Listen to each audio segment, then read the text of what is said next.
You have been lied to about what it takes to become a data analyst. Every course, every bootcamp, every YouTube guru telling you the same exact thing. Learn SQL, learn Python, learn Tableau, build some projects, and then boom, you will land a job. But if it was so easy, why are there still thousands of people with these exact same skills unemployed? Because if you're still learning the same tired skills from the 2020 boom, grinding through Google certificates, building the same Netflix dashboards that every recruiter has seen 1,000 times, then yes, you should be worried. But stick with me because I'm going to reveal the exact skills that will matter in 2026. Now, if this is your first time here, I'm Kadisha, and 5 years ago, I was delivering pizzas and Amazon package for about $8 an hour. And today, I am running a community of over 60,000 current and aspiring data professionals.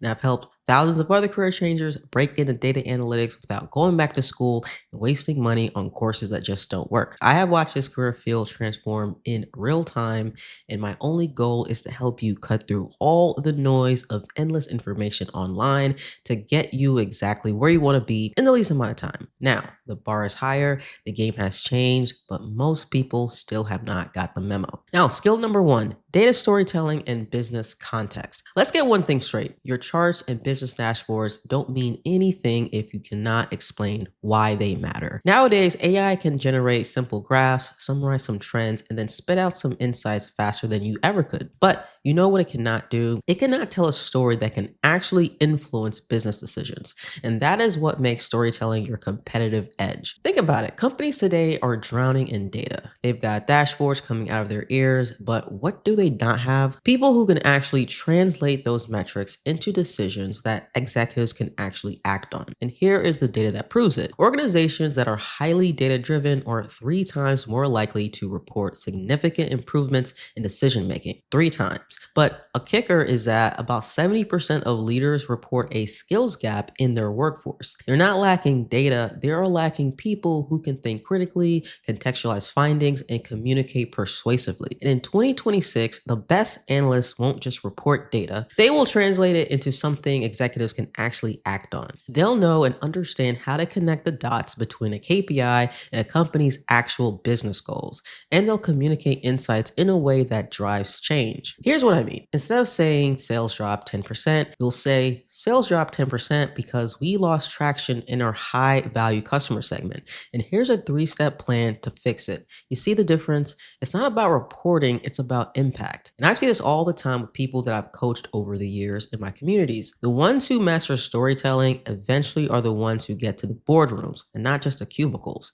They're the ones getting tapped for promotions while everyone else is still building their 10th dashboard that no one even looks at. Now, if you want to stand out, double down on data storytelling. Learn how to build persuasive narratives with your data and practice presenting like a consultant, not just a reporter, because analysts who can make people care about the numbers, those are the ones who will always have their seat at the table. Skill number 2, SQL and automation. Now, let's talk more technical skills. SQL isn't going anywhere, but here's the difference between analysts who can survive and analysts who will thrive in 2026. Speed and automation. So listen to this. Data practitioners currently spend about 80% of their time finding, cleaning, and organizing their data. 80%. That only leaves about 20% for actual analysis and strategic thinking. That's pretty insane, but that's really the reality. Now, the old way of doing things was writing pure manual queries and spending hours and hours cleaning and joining data, running the same reports week after week like some kind of data hamster on a wheel. The new way, using more automation and analytics engineering to flip that ratio completely. Companies that implement workflow automation see an average about 20% of reduction time spent gathering and reporting data. The analysts who can master SQL within the modern data transformation frameworks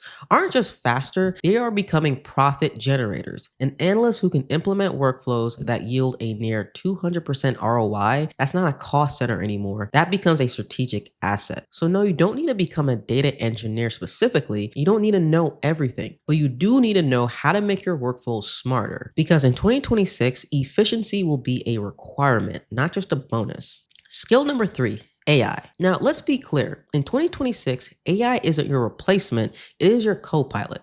But here's the key.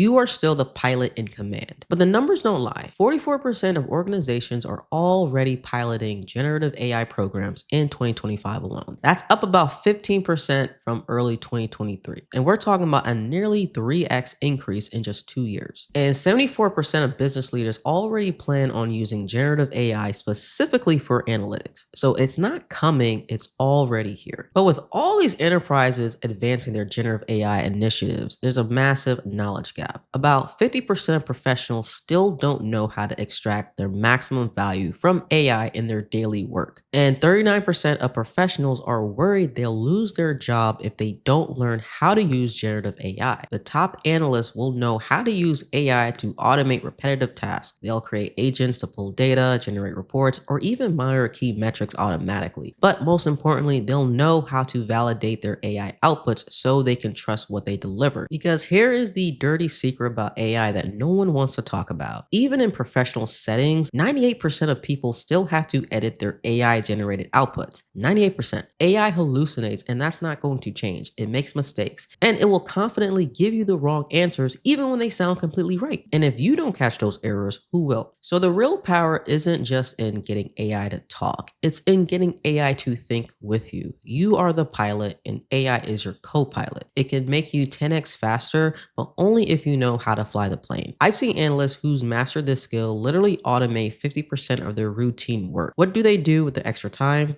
They focus on strategy, on insights, and on the stuff that gets them promoted. Analysts who rely on AI blindly will crash, but the analysts who understand it deeply, they will be leading the pack. All right, skill number 4, specialized knowledge. Here's where most analysts go wrong. They stay generalist. They can analyze data from any industry, but don't actually understand the industry they're analyzing. And that's a problem because AI already can handle the surface level analysis, but what it can't do is apply deep domain knowledge in business context. And that's where you win. Looking at the raw numbers, data analysts who develop a deep expertise in emerging or high growth sectors like healthcare, fintech, and e-commerce are likely to command premium salaries. We're talking about a 76% increase in compensation when you move from entry level to senior analyst. But here's a nuance that no one really talks about. Some research actually suggests that some specialists can actually receive offers nearly 50K less than certain generalized contexts. Why? Because sometimes pure specialists can become myopic, losing sight of the bigger picture. That's why you need to develop what's called a T-shaped skill set. Deep expertise in one area with a broad enough relevant skill set to see the forest through the trees. In 2026, domain expertise will be your secret weapon. A marketing analyst who understands conversion funnels,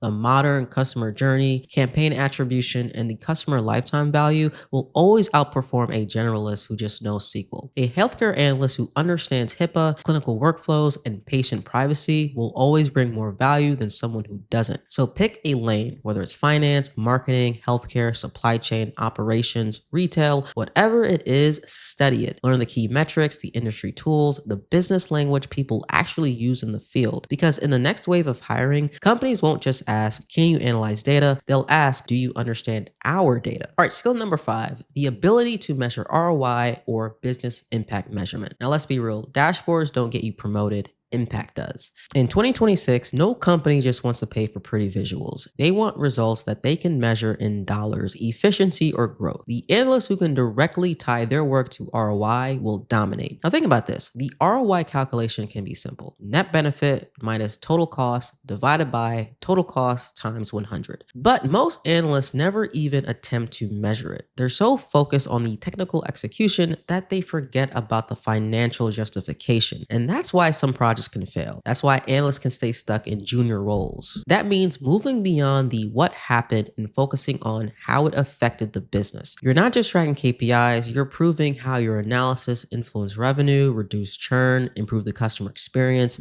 i.e., affected the bottom line. For example, instead of saying the marketing campaign increased engagement by 15%, you can say the campaign increased engagement by 15%, leading to $500,000 in incremental revenue with a 3.2x return on ad spend, beating our target ROI by 50%. That's what gets you noticed. Remember those automated workflows I talked about earlier, the ones with the ROI? That's the language of the C-suite, and that's what gets budgets approved and bonuses paid. To do this, start thinking like a business owner, not just an employee. Ask yourself, how does this analysis move the business forward? And learn how to connect data to strategy and strategy to results. Because at the end of the day, nobody just gets promoted based off of insights. You'll get promoted for impact. So now you know what skills matter in 2026. But knowing what to learn is useless if you don't know how to master it. Everyone wants to be a top 1% analyst, but mastery doesn't come from collecting more certificates, hopping from course to course,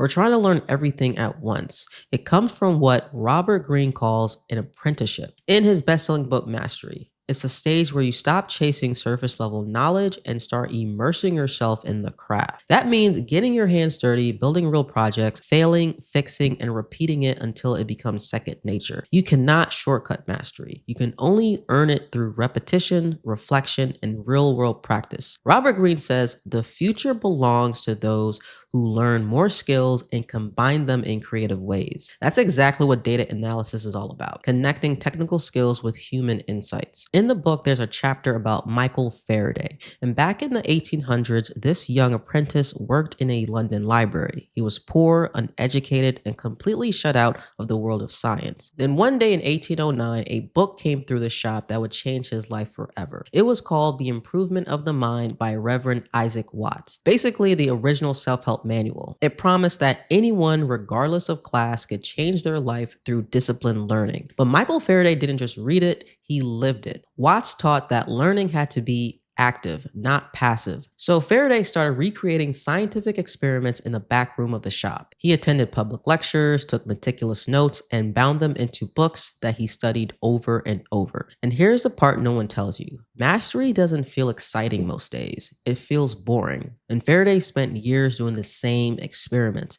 refining the same theories, testing the same hypothesis from different angles. Just like you'll analyze the same data from different angles, you'll debug SQL that would have worked the first time. You'll spend hours refining one dashboard until it finally tells the right story. And that's what separates amateurs from professionals, the ability to fall in love with the grind. Knowing what to learn isn't enough. Mastery comes from process, not privilege. And Faraday didn't have access or luck. He had discipline and a system. And that's exactly how you'll master these 5 skills, through process, through repetition, and what I call the Analyst Mastery Framework. So step 1, you learn the fundamentals, not just the syntax, but the thinking, how data flows, how businesses make decisions, and how to ask the right questions before you even touch a keyboard. Step 2, you build real projects, not tutorials, real projects with messy data, unclear objections, and actual stakes. Every project you complete is another proof point that you can handle reality and not just theory. Step 3, get feedback and iterate. Faraday didn't work in isolation. He sought out criticism, refined his work, and improved constantly. Every critique is a free consultation on how to grow and get better. Step 4, teach what you learn. Faraday eventually became a renowned lecturer, and if you cannot explain things simply, you don't understand it deeply enough. Step number 5, build leverage through branding and storytelling. Faraday's bound notes weren't just notes, they were proof of his thinking. Your portfolio, your LinkedIn, your projects, they're your bound notes, and they show the quality of your mind, not just your credentials. That's why in my program, I actually provide a marketing analyst consulting internship where my students work with me on real attribution problems, real marketing data, and make real ROI calculations. Not because I want them to memorize functions, but because I want them to experience the grind and learn to love it. Because theory is one thing, but when you actually untangle a multi-channel attribution mess and present it to stakeholders, that's when you show your value. Because mastery isn't about chasing new skills every day. It's about mastering the fundamentals so that every new skill that you learn compounds on the previous one. So there you have it, the 5 skills that will actually matter in 2026. Not the basic stuff that everyone's learning, not the outdated tutorials from 2020, the real skills that separate the 6-figure analyst from everyone else stuck in tutorial loop. If you're serious about mastering these skills with real projects, real mentorship, and real feedback, check out the link in the description so we could potentially work together and help you land your first data analyst job. Because look, you can keep doing what everyone else is doing, taking the same courses, building the same projects, and applying to the same jobs, or you can do something completely different. You can focus on the skills that actually matter, build projects that actually stand out, and position yourself for the roles that actually pay. The choice is yours, but while you're still thinking about it, someone else with less talent and less experience than you is already making moves. Don't let them take your spot. I'll see you in the next one.